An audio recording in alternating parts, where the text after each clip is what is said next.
Hey guys, I've got here a situation on this car. The front left wheel, it's stuck, it does not spin. You have to really force it. And meanwhile, the other wheel spins very easy. Now there can be two reasons why the wheel is stuck. First is obviously the brakes. For example, a seized caliper or rust on the calipers, on the brake pads, on the rotor can make the wheel spin very hard. And the second reason, it can be the ABS pump, since this module has valves which are responsible with each wheel. For example, if one of those valves is stuck closed after you brake, then the brake fluid pressure in the line responsible with that wheel, it will still apply the braking force on the wheel. So if you suspect the wheels are stuck because of the ABS system, then you have to go on a scan tool and check some data. Control modules, chassis, electronic stability program. And the first thing you want to do is to read the codes and see if there is something related to the ABS pump. Okay, we've got no faults. Now I want to see if the ABS pump can run. So I will try to activate it, turn it on. So you can probably hear the pump. Now let's turn it off. And if the ABS pump works, it means that it's also activating the valves. So by activating the pump through the scan tool, I make sure that the computer is able to report any trouble codes. So this is a confirmation that the wheel is stuck because of a mechanical problem, not because of some electronic issue. So let's remove the wheel and see what's going on here.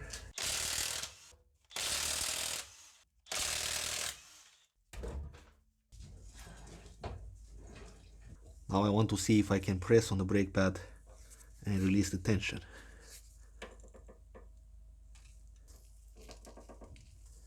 Now, even though I tested and confirmed that this wheel is not stuck because of an ABS problem, and just to confirm that there is no pressure on the brake line, I open it from the ABS pump here.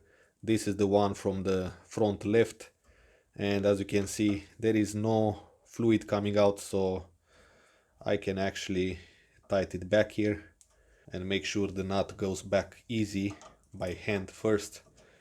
Okay, so let's remove this brake wear sensor. Let's take it out of the caliper with the E10. And we've got one bolt here and one here. The brake line in the middle and the caliper will be free.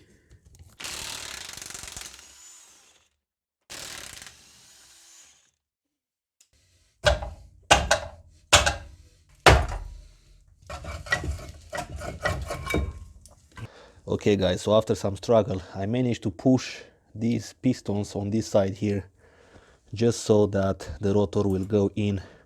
That's a good sign, the piston at least are moving. And you can probably see on camera as well that this top piston is not straight. And I believe this is what is causing this caliper to get stuck. So in this situation, the best thing to do is to replace both front calipers, because this is the most important part of the safety of the car, so you don't want to play around with this.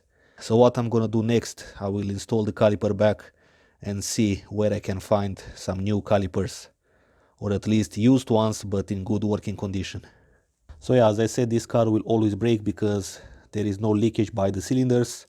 However, it's always the danger that the brakes will get stuck again and you get the front wheel stuck, and once you drive on a wet surface or an ice surface, especially on a high speed, you will lose control because the ABS system is basically cancelled, since this wheel will be blocked by itself without the ABS knowing it.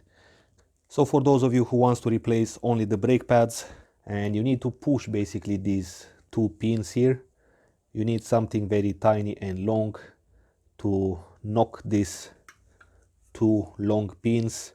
They will come out easy. Then you take out this bracket and the pads will come out through this way. You don't need to remove the caliper from the car. And if your pistons will be able to be pushed inside, you're gonna make space for the new pads. Place them in. The rotor is gonna be in the middle. Lubricate these 2 points here. Lubricate these 2 pins as well. Place them in together with this bracket or with the new one which comes with the pads. And that's it, you replace the pads. Okay guys, so I was hoping that I can fix it today, but at least I found what's wrong. So thanks for watching and I will see you in the next one.